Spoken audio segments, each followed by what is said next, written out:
Good morning po sa inyo, Light Family. Isa pong napakagandang pribileyo po na ako po ay magamit ng Panginoon sa kakaibang larangan ng paghahayag ng kanyang salita sa ganitong platform. At saan man po kayo naroroon, ako po ay naniniwala at ang akin pong panalangin ay kakausapin kayo ng Panginoon, kakatagpuin niya kayo, na kahit man po hindi po tayo nagkikita-kita physically, pero dahil ang Diyos na atin pong pinaglilingkuran, ang Diyos na ating sinasamba ay omnipotent and omnipresent God. Kapatid, ihanda mo yung puso mo, ihanda mo yung sarili mo, kasi kakatagpuin ka ng Panginoon ng kakaibang pagkilos sa iyong buhay. Pero bago tayo magpatuloy, tayo pong lahat ay manalangin. Let's close our eyes. Lord, salamat dahil tunay nga po, Panginoon, na ang ganitong larangan, O God, ng paghahayag ng inyong mga salita ay isang kakaibang pamamaraan, Panginoon. Pero naniniwala po kami, O God, hindi po kayo kayang hadlangan. Ang presensya po ninyo, Panginoon, ay kaya pa rin kumilos para abutin, para katagpuin ang inyong mga anak na ngayon ay nakikinig, O God, ng inyong mga salita, na ngayon ay nanunood, Panginoon, Lord, ng live stream na ito, Panginoon. Lord, dalangin ko po, abutin nyo sila, katagpuin nyo sila, at hayaan po ninyo na patuloy po nilang maranasan ang inyong kapangyarihan sa kanilang buhay. Maraming salamat po sa pangalan ni Jesus. Ito ang aking samot dalangin. Amen and amen. Mga magulang at mga kapatid, ngayon pag-usapan po natin yung isang topic na alam ko magbibigay po sa atin ng kakaibang pananaw sa mga ganitong nararanasan ng bawat isa na minsan iniisip natin hindi maganda, pero tignan po natin sa positibong pananaw. At ang pag-usapan po natin ay pinamagatan ko pong overcome the challenges we face. Hindi po lingid sa atin na lahat po tayo ngayon ay umaharap sa isang napakabigat, isang napakahirap na challenge dahil sa pandemic na ito na atin nararanasan. At ang atin pong gobyerno, talagang grabe na challenge sila all over the world. Hindi nila ngayon alam kung papaano nila tapusin, papaano nila patigilin ang coronavirus na ito na kumitil ng napakaraming buhay sa buong mundo. At maging ang business world na bulabog sila, na challenge sila. Halos malugi na ang mga airlines, ang mga malls, at iba pang mga businesses. Hindi nila alam kung papaano sila makaka-recover. At hindi rin nila alam kung makaka-recover pa sila. At ang napaka-asaklap po nito, ang nahihirapan ay yung mga maraming manggagawa kasi nawalan sila ng trabaho dahil sa COVID-19 na ito. Ano pa po? Yung mga grabe na challenge, ang Department of Education. Hindi nila alam papaano nila tapusin, papaano nila pag-graduatein yung kanilang mga estudyante. Kasi February pa lang, pinatigil na ng ating presidente ang pagpasok ng mga estudyante sa kanilang mga eskwelahan. At alam po ninyo, kahit po kami sa SOT, hindi rin po namin alam kung ano pong kahihinatnan, kung ano pong mangyayari sa araw ng graduation po namin. Apektado lahat. Ano pa po? Lalong-lalo na ang Department of Health. Sobrang na-challenge sila ngayon. Bakit? Kasi masusubukan yung kanilang husay sa medisina.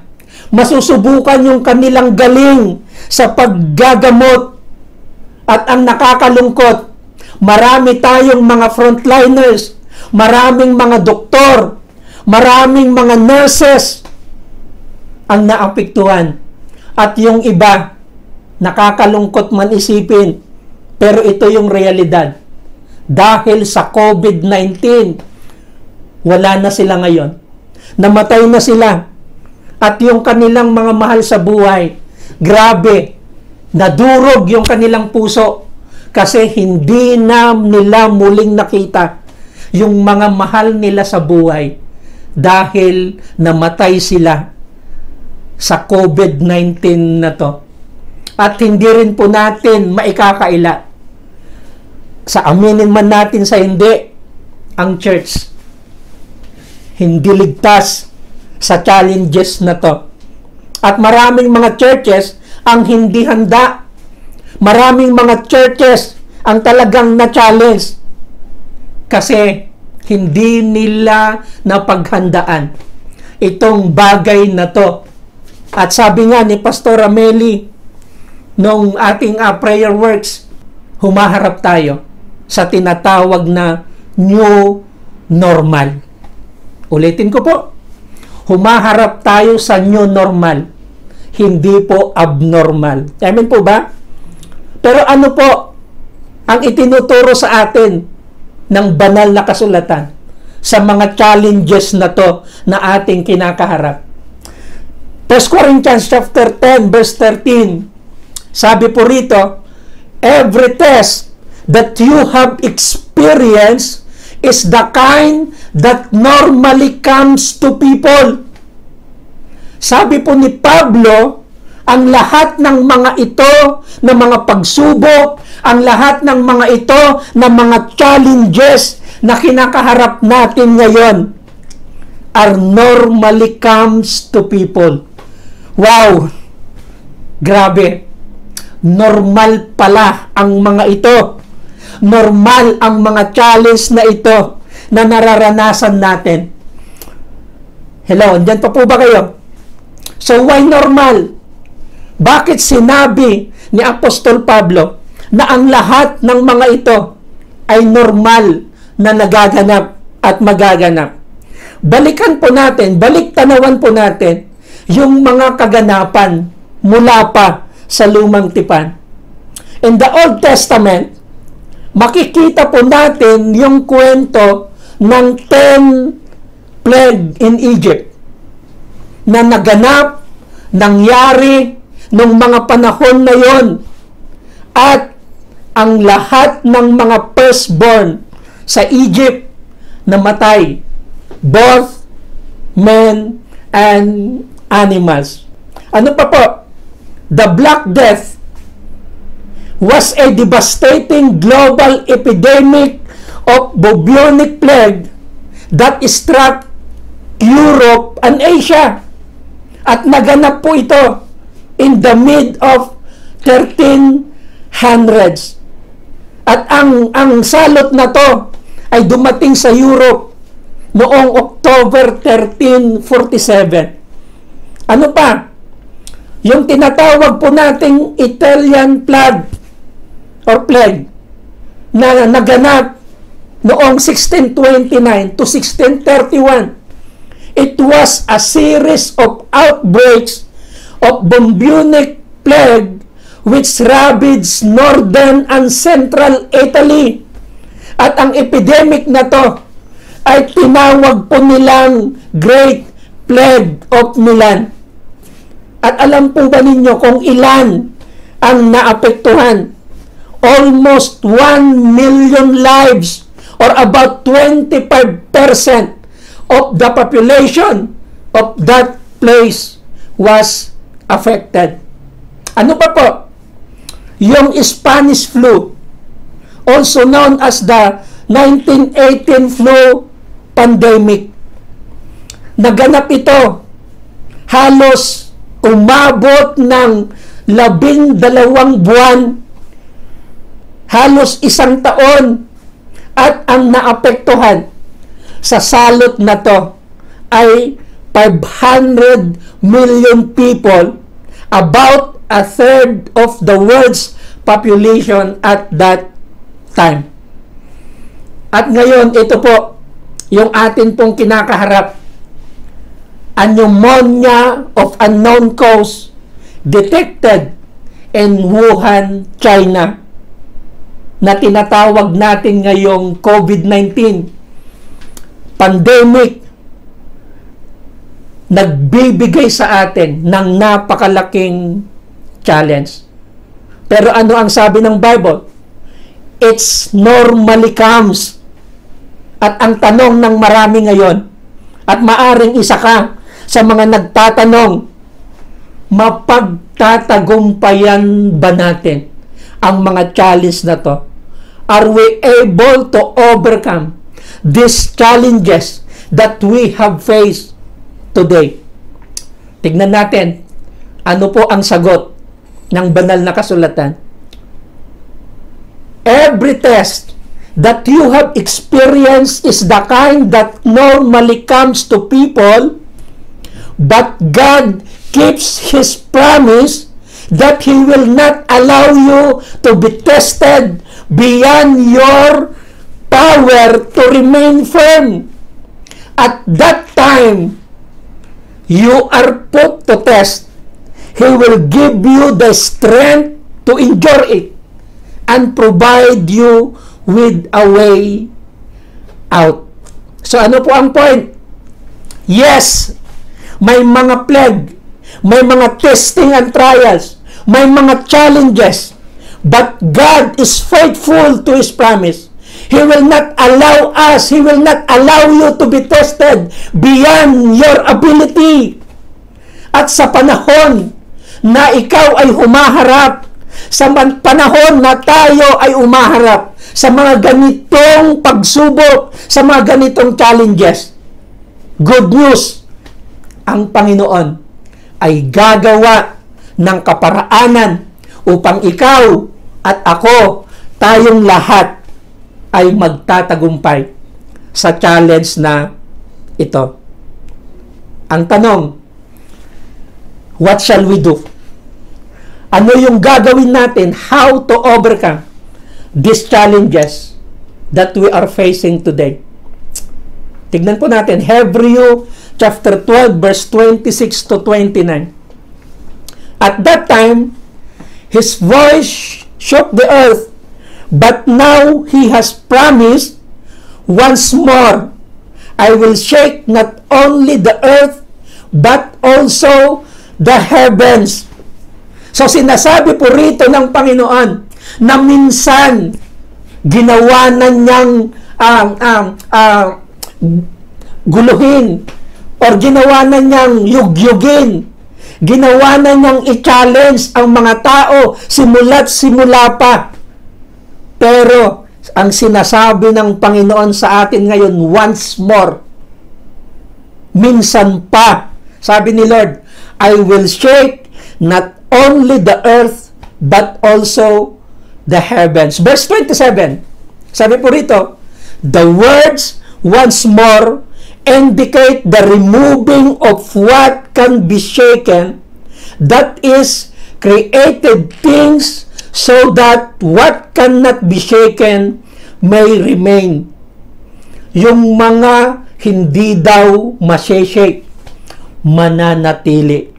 At ako, naniniwala, isa ka sa mga hindi masishake, isa ka sa mga mananatili hanggang sa matapos ang challenge na to. Tatlong bagay ang gusto ko pong ibahagi sa inyo na dapat po nating iitanim sa ating isipan, na dapat po nating iitanim sa ating mga puso for us to overcome these challenges. Number one, let us be thankful to God. Instead of worrying, instead of murmuring and complaining for all these challenges that we had faced in life, we must be thankful unto the Lord.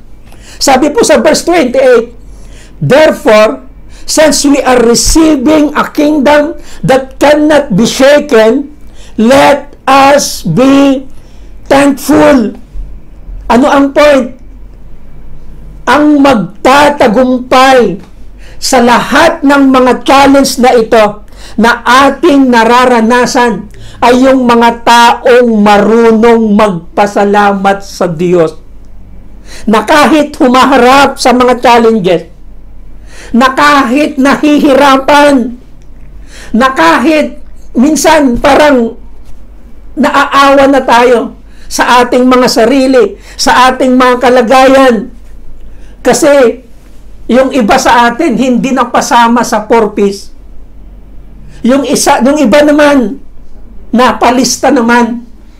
Kaya lang hindi naman natanggap at hindi nakarating yung mga ayuda. Pero ang sinasabi sa atin ng banal na kasulatan, kapag tayo ay marunong magpasalamat, ang lahat ng mga ito ay mapagtatagumpayan at malalagpasan natin. Bakit? Kasi alam nating lahat, tapat ang Diyos. Sino dito naniniwala? Tapat ang Diyos. Magsabi ng amen. Napansin niyo po ba? Karamihan po sa atin, walang hanap buhay ngayon. Karamihan sa atin, walang trabaho. Pero sino dito? Nagpapasalamat ka. Kasi hanggang ngayon, hindi ka pa pinagkukulang ng Diyos sa lahat ng iyong mga pangangailangan sa buhay. Kung naniniwala ka, ibigay mo yung pinakamalakas na palakpak sa ating Diyos na buhay. Kaya alam nyo, Light Family, kaysa magreklamo ka, kaysa mag-worry ka, magpasalamat ka na lang sa Panginoon. Bakit? Kasi hanggang ngayon, nasa mabuting kalagayan pa rin kayo ng pamilya mo. Magpasalamat ka sa Panginoon kasi hanggang ngayon, wala pang nadadapuan ng coronavirus sa iyong pamilya. At hanggang ngayon, wala pang namamatay na mga mahal natin sa buhay. At sa bagay na yan, dapat tayong magpasalamat sa ating Diyos na buhay. Let us be thankful because the God whom we are serving is a faithful God. Tutuparin niya yung kanyang mga pangako, hindi niya tayo iiwan, hindi niya tayo pababayaan, at malalagpasan natin ang lahat ng mga challenge na to sa ating mga buhay. Number 2, na dapat po nating isaalang-alang sa mga ganitong sitwasyon, sa mga ganitong kalagayan ng ating buhay. Huwag ka lang magpasalamat sa Diyos. But let us worship God acceptably. Sabi po pa rin po doon sa verse 28, therefore, since we are receiving a kingdom that cannot be shaken, let us be thankful and so worship God acceptably with reverence and awe. Ano ang point? Kung mayroong magtatagumpay sa challenges na to, yung mga taong hindi lang marunong magpasalamat, kundi yung mga taong patuloy na sumasamba, patuloy na nagwo-worship, patuloy na nananalangin, patuloy na nagbabasa ng salita ng Panginoon, patuloy na dumadalo ng prayer works, patuloy na dumadalo sa life journey, sa discipleship, patuloy na naglilingkod, kasi ang lahat ng mga ito ay mga kaparaanan ng ating pagsamba sa ating Diyos na buhay. Ano man yung mga ginagawa mo ngayon, yan ay paraan ng iyong pag-worship kay Lord. At dahil hindi ka natitinag, na kahit online, na kahit Zoom, yung ating prayer works, yung ating discipleship journey, yung ating SOD, yung ating mga pagsamba, tignan mo yung katabi mo, hindi yan nawawala. Laging present, patuloy na nagwo-worship sa ating Panginoong Hesukristo. At alam po ba ninyo, lahat ng mga ito, na mga ginagawa natin, ng mga sakripisyo natin, alam ko yung katabi mo, excited na yan na bumalik sa loob ng church. Kaya lang, tinetest ni Lord yung ating pagsamba. Alam po ninyo, kung mayroon po akong isang bagay na na-realize, na isang katotohanan sa COVID-19 na to, sa challenge na to, yung mga malalaking church, yung mga magagandang church, wala na po ngayon. Hindi na mahalaga kung malaki o magandang church ang building na kinagamit natin para sumamba sa Diyos. Ang City Harvest Church, pag nakita po ninyo, pag napasok po ninyo, malulula po kayo sa laki. Mapapawaw kayo sa ganda. Pero, sad to say, mula nung dumating po kami dito sa Singapore, hindi pa nagamit ang napakalaki at napakagandang church building ng City Harvest. So ano ang point? Kung mayroong hinahanap si Lord, hindi maganda at malaking church. Ang hinahanap niya ngayon ay yung mga totoo, yung mga tunay na sasamba sa Diyos na buhay, sa Espiritu at katotohanan. Naghahanap si Lord ng mga babae at ng mga lalaking sasambahin ang Diyos sa Espiritu at katotohanan, na kahit walang church building, kahit anong platform ang gamitin, yung puso niya nakatune in sa Panginoon upang ang Diyos na buhay ay sambahin sa Espiritu at sa katotohanan. Pwede bang i-congratulate mo yung katabi mo? Kung may katabi ka, congratulate mo yan, o kaya i-chat mo yan, i-message mo yan, sabihin mo sa kanya, congratulations, isa ka sa mga totoo, sa mga tunay na worshiper na hinahanap ng ating Panginoong Hesukristo. Palakpakan po natin ang ating Panginoong Jesus. Ano po yung unang bagay na dapat po natin gawin para ma-overcome natin ang challenge na to? Number 1, let us be thankful. Magpasalamat tayo. Ano man ang ating mga pinagdadaanan, let's be thankful. Number 2, kahit humaharap po tayo sa mga challenges na to, patuloy po tayong sumamba sa ating Diyos na buhay, sa Espiritu at sa katotohanan. At ang pangatlo at huli na gusto ko pong i-share sa bawat isa sa atin, for us to become more overcomer sa lahat ng mga challenge na to, let us stay safe and be obedient to God. Sabi po dyan, Isaiah chapter 26 verse 20, "Go, my people, enter your rooms and shut the doors behind you. Hide yourselves for a little while until His wrath has passed by."